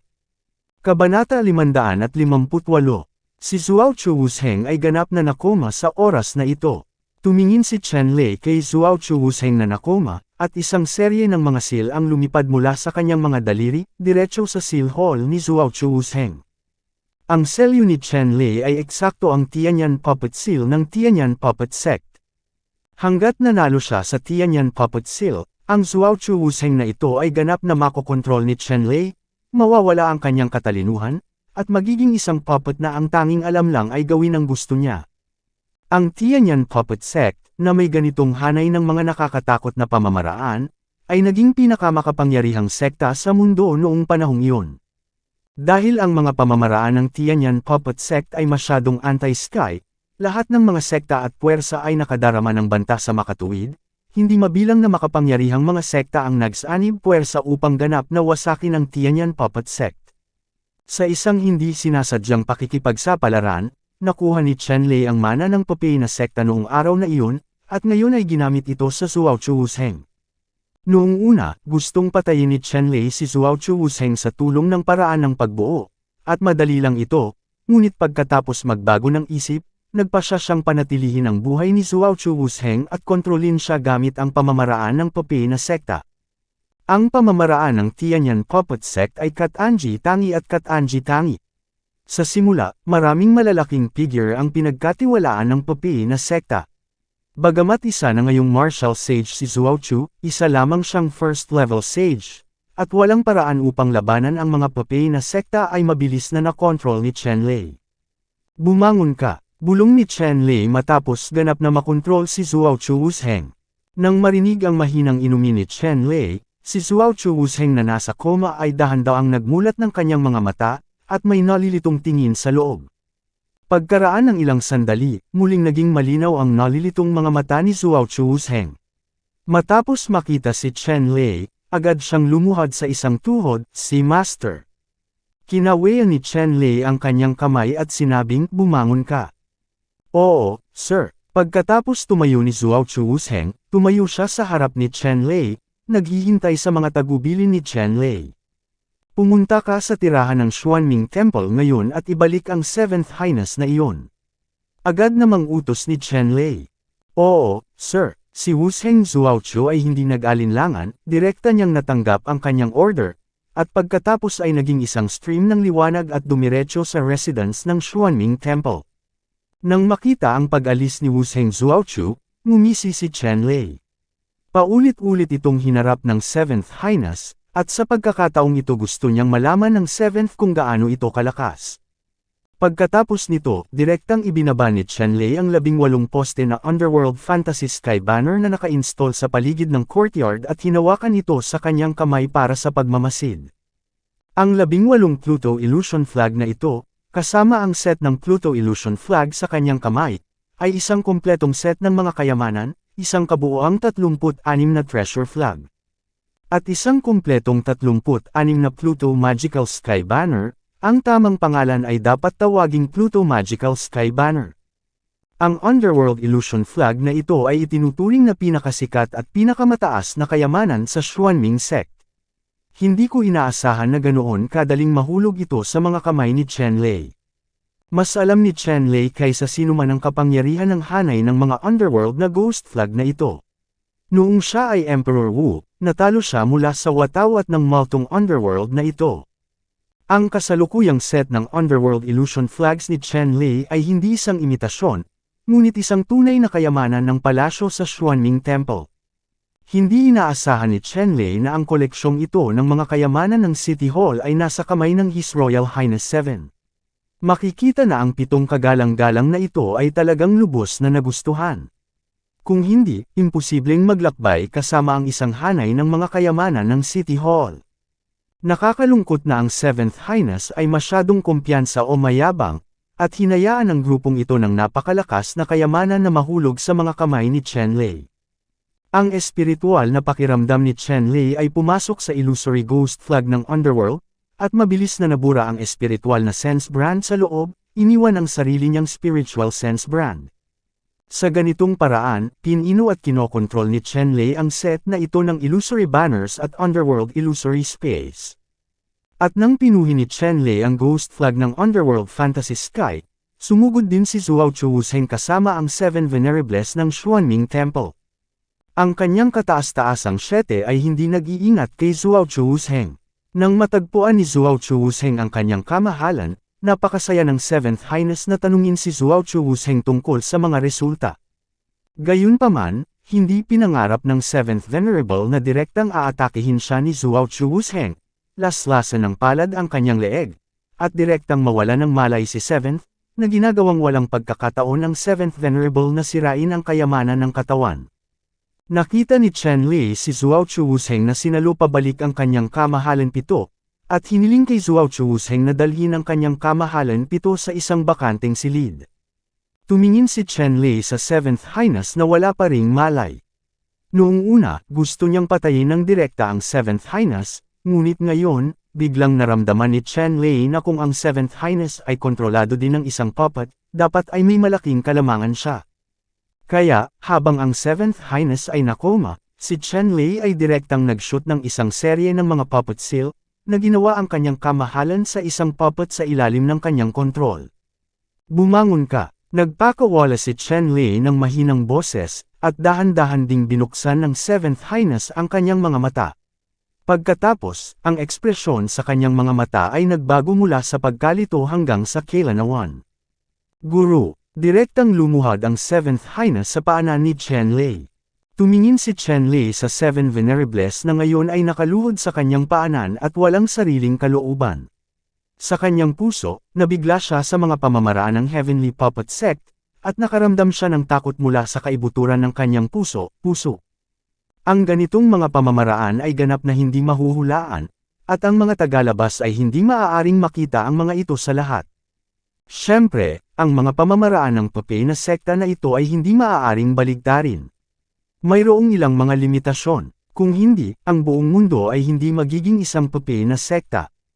Ngayon, kayang kontrolin ni Chen Lei ang isa pang Papay, na umabot na sa limitasyon, at kahit nalinangin pa ang Tianyan Puppet Art sa pinakamataas na antas, mayroon lamang 10 puppet na maaaring kontrolin. Siyempre, ito ay tumutukoy sa mga manika na may sariling kamalayan at kaluluwa, tulad ng mga ordinaryong tao. Kung aalisin ang kamalayan, mga manika na walang IQ na alam lamang na sumusunod sila sa mga simpleng utos, ngunit sila ay walang katapusan. Kaya lang, walang kwenta ang mga ganyang low-level puppet, pwede lang gamitin to attack and trap. Tanging ang ganitong uri ng mataas na antas na Papay na may sariling kamalayan ang pinaka-banayad na pamamaraan ng sekta ng Papay. Tumingin sa 7 Venerables na nakaluhod sa kanyang paanan, sinabi ni Chen Lei, bumangon ka. Nang marinig ang utos ni Chen Lei, ang 7th Venerable One ay bumangon at tumingin kay Chen Lei nang may paggalang, na may hitsura ng pagsunod sa kanyang mga mata.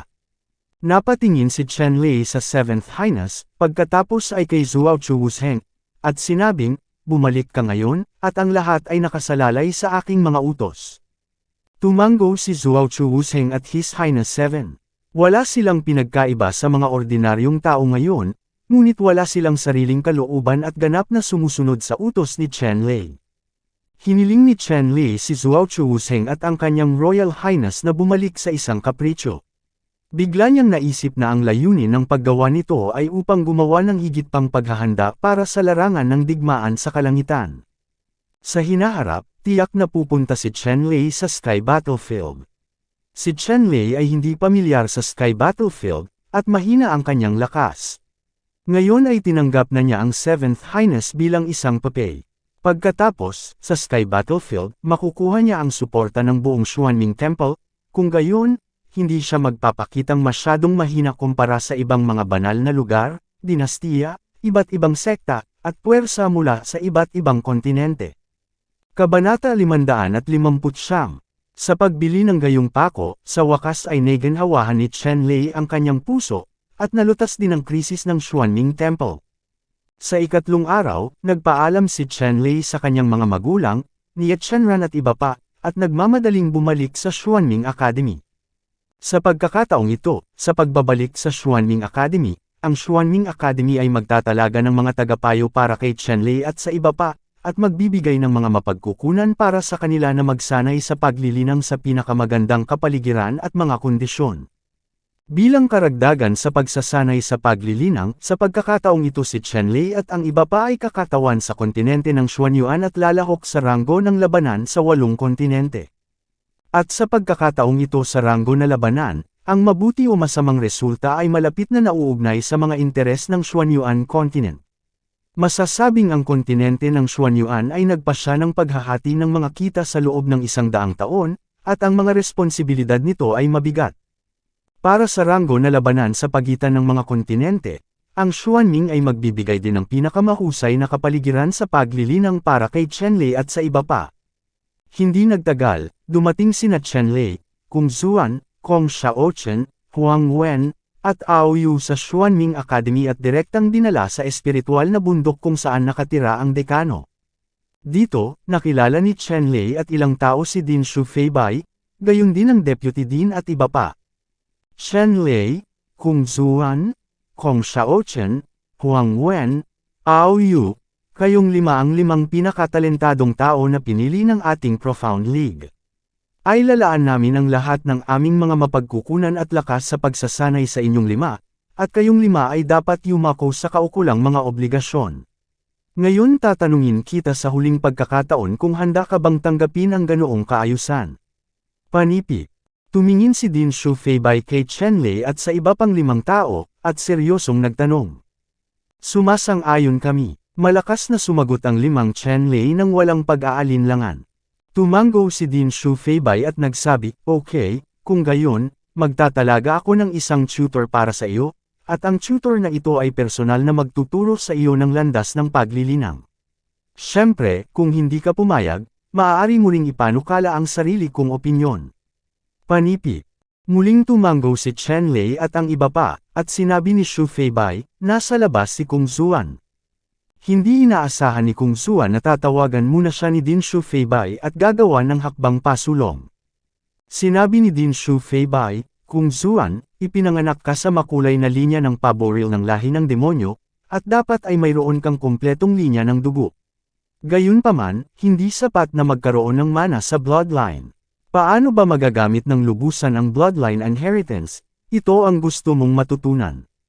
Sa ganitong paraan, mayroong isang guro sa Xuanming Academy, na mula rin sa angka ng Wukai Peacock, at tuturuan kanya. Ano sa tingin mo, Panipi?" Tumango si Kung Zuan at sinabi, "Ang lahat ay napapailalim sa pagsasaayos ng Dean." Sinabi ni Din Shufeibai, "Ito si Fairy Kung Lan, ang Martial Ancestral Master. Simula noon, magiging alagad ka na ni Fairy Kung Lan." Nang bumaba ang boses ni Din Shufeibai, lumabas ang isang babaeng nakasuot ng asul na mahabang palda na may magandang mukha at balingkinitang katawan at lumapit kay Kung Zuan.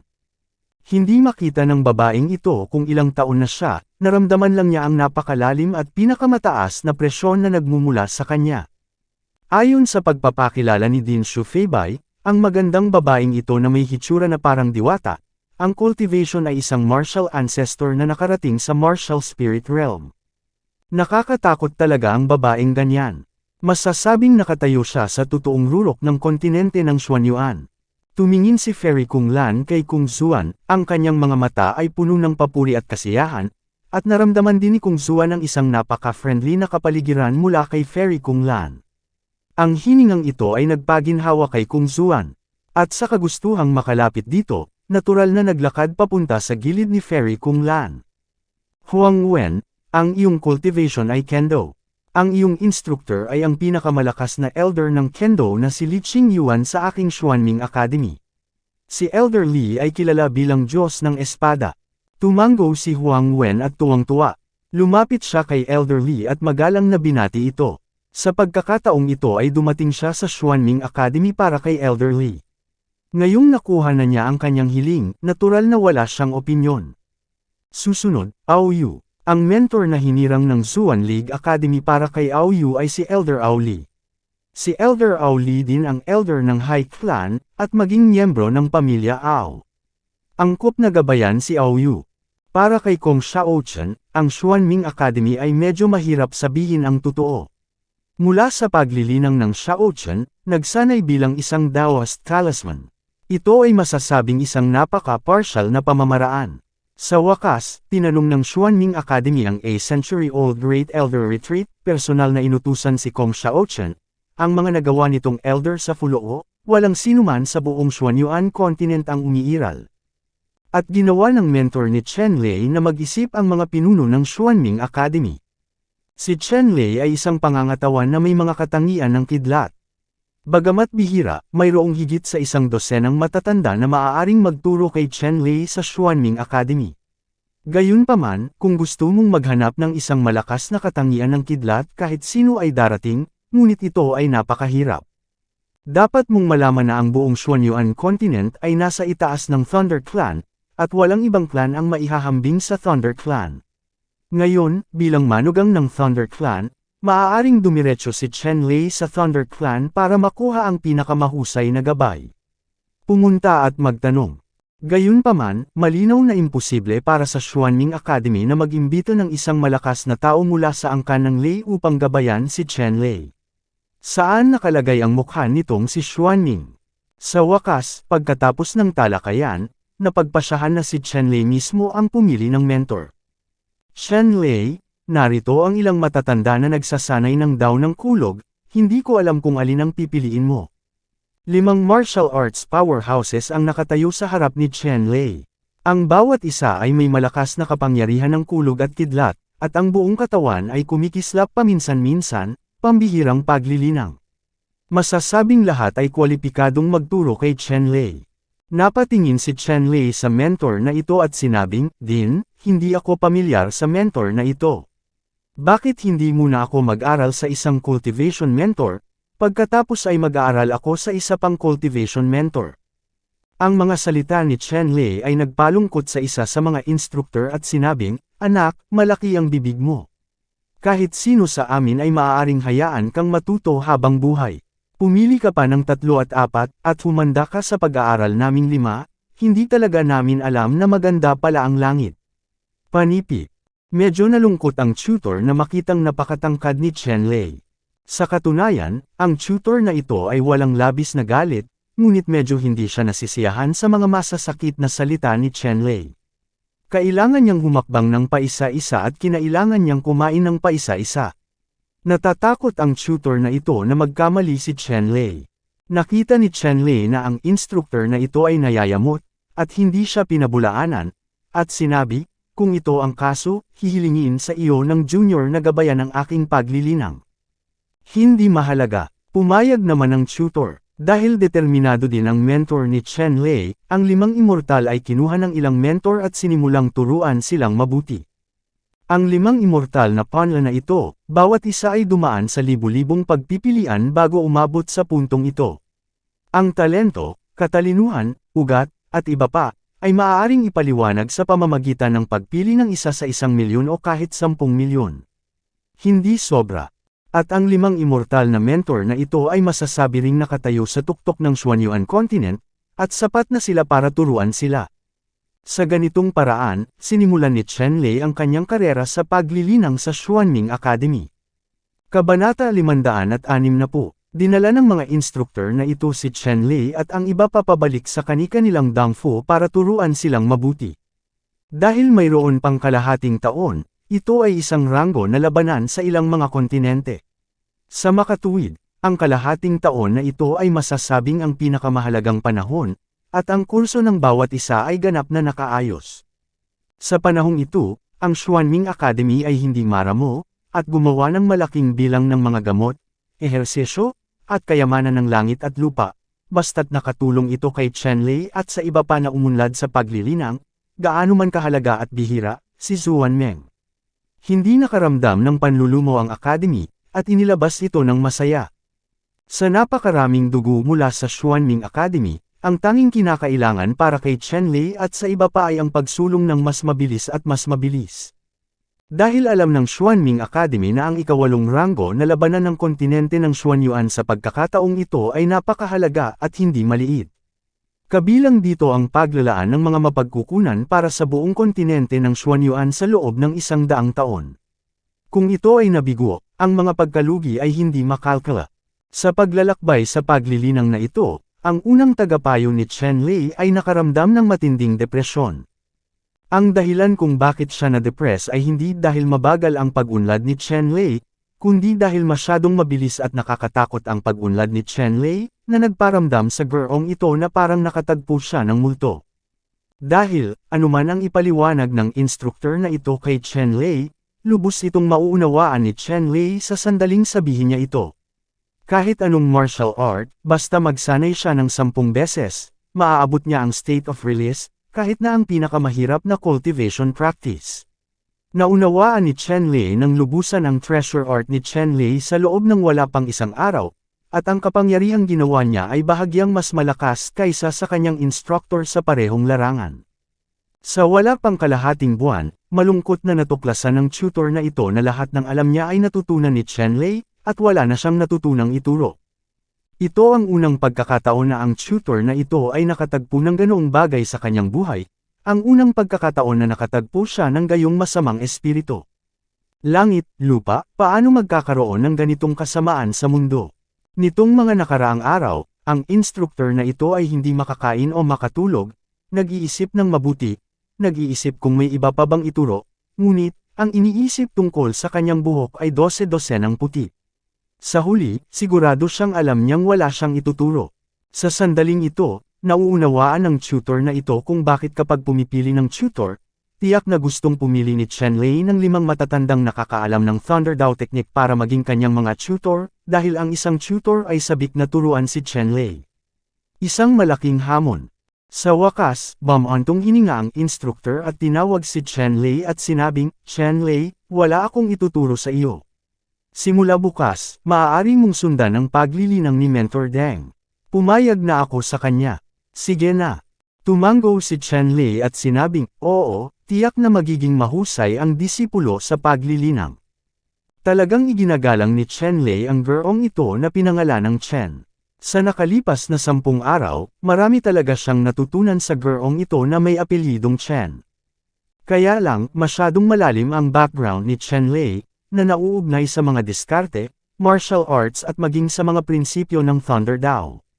Bigyan siya ng kaunti, at magagawa niyang agad na gumuhit ng mga pagkakatulad at gumawa ng mga conclusion tungkol sa mga ito. Kaya naman na ipaliwanag niya ang natutunan ng tutor na ito sa maikling panahon. Bagamat may karanasan si Chen-Lei sa paglilinang ni Emperor Wu sa kanyang nakaraang buhay, ang ilang mga insight mula sa instructor na ito ay nagbigay din kay Chen-Lei ng maraming inspirasyon at naging mabungang ani si Chen-Lei. At tinuruan din ng mentor na ito si Chen-Lei ng taos puso. Kahit na matapos matuklasan ang talento ni Chen-Lei na napakakabigani, nag-aalala siyang maantala si Chen-Lei, kaya sinubukan niya ang lahat ng paraan upang mangolekta ng iba't ibang mga pagsasanay at libro para kay Chen-Lei at inirekomenda ang mga ito kay Chen-Lei. Magkaroon ng isa pang mentor. Kaya lang, ang tutor na si Deng na inirekomenda ng tutor na si Chen kay Chen-Lei ay nagturo lamang kay Chen-Lei ng higit sa 10 araw, at hindi na siya nakapagturo pa. Ang Master Deng na ito ay nagulat din kay Chen-Lei bilang isang makalangit na tao. Masasabing puno siya ng mga peach at plum, ngunit sa lahat ng mga disipulo, walang ganap na abnormalidad tulad ni Chen-Lei.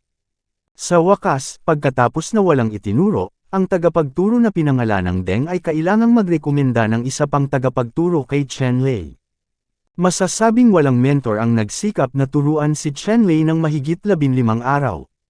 Makalipas ang 2 o 3 buwan, sa buong Xuanming Academy, wala nang mentor na makapagtuturo kay Chen-Lei. Ito ay tiyak na isa sa mga pinakamalungkot na bagay sa kasaysayan ng Xuanming Academy mula nang itatag ito. Labis na nabigla si Din Shufeibai matapos malaman ang tungkol sa sitwasyong ito. Siyempre, ito ay mas kasiya siya at mas masaya. Sa paglihis ni Chen Lei, maaari siyang gamitin bilang isang pumatay sa Xuanming Academy. Hindi naniniwala si Din Shufeibai na may pangalawang henyo na tulad ni Chen Lei sa mundo. Sa wakas, direktang binuksan ni Din Shufeibai ang library ng Xuanming Academy kay Chen Lei, at si Chen Lei ay mag-aaral ng cultivation sa kanyang sarili, habang ang akademya ay responsable sa pagbibigay kay Chen Lei ng pinakamahusay na mapagkukunan, walang limitasyong supply ng iba't ibang elixir at espiritual na materyales sa ang pag-asa na maaaring lumago si Chen Lei sa pinakamabilis na bilis. Sa panahong ito sa Xuanming Academy, ang pag-unlad ni Chen Lei ay mailalarawan bilang mabilis na pagbabago at mabilis na pag-unlad. Sa pamamagitan ng panahong ito ng pag-aaral, pinalawak ni Chen Lei ang kanyang pananaw. Dapat mong malaman na ang mga tagapagturo na ito ay walang masamang ugali ng paggalang sa kanilang sarili. Masasabing sinubukan nilang gabayan si Chen Lei. Sa pananaw at pananaw ni Chen Lei, natuto siya sa mga taong ito. Ang panahong ito ng pag-aaral ay maaaring maimpluwensyahan pa ang landas ng pag-unlad ni Chen Lei sa hinaharap, na halos maituturing na isang malaking pagbabago. Ang pinakakailangan ngayon ni Chen Lei ay humanap ng oras para matuno ang kaalamang natamo niya. Hanggat ang lahat ng mga bagay na ito ay isinama sa kanyang sistema ng paglilinang, ang lakas ni Chen Lei ay magkakaroon ng qualitative leap at improvement. Kaya lang, ang problemang ito ay kailangang dahan-daw ang harapin sa kasalukuyan, hindi pa naisama ni Chen Lei ang lahat ng material na itinuro ng lahat ng mga instructor sa maikling panahon. Nang walang patnubay ng kanyang tagapagturo, pumasok si Chen Lei sa silid-aklatan ng Xuanming Academy. Ang silid-aklatan ng Xuanming University ay matatawag na karagatan ng kaalaman, dahil ang bilang ng mga aklat na nakolekta dito ay masyadong malaki, at ang aklatan mismo ay sumasakop sa isang buong bulubundukin at may hollow out. Mayroong daan-daang milyong mga libro sa library. Mula sa sinaunang panahon hanggang sa kasalukuyan, lahat ay natatakpan sa langit at sa ilalim ng lupa. Ang mga aklat na ito ay mas hindi maisip sa tulong ni Chen Lei. Si Chen Lei ang may pinakamataas na antas ng pahintulot na makapasok sa silid-aklatan, at si Chen Lei ay may karapatang basahin ang lahat ng aklat sa loob nito. Sa aklat ang ito, ang pinakamalaking pakinabang ni Chen Lei ay ang paghahanap ng pagsusuri ng mga fairy tale mula sa sinaunang panahon. Ang pagsusuri sa Xianwen na ito ay nagtatala ng karanasan sa pananaliksik ng isang mananaliksik sa universidad sa sinaunang Xianwen. Bagamat isa lamang itong talaan ng pagbabasa ng mga sikat na literatura sa agham, ang tulong kay Chen Lei ay mas malaki kaysa sa anumang posibilidad. Please like and subscribe Jessica Datuan Ortiz. Thank you.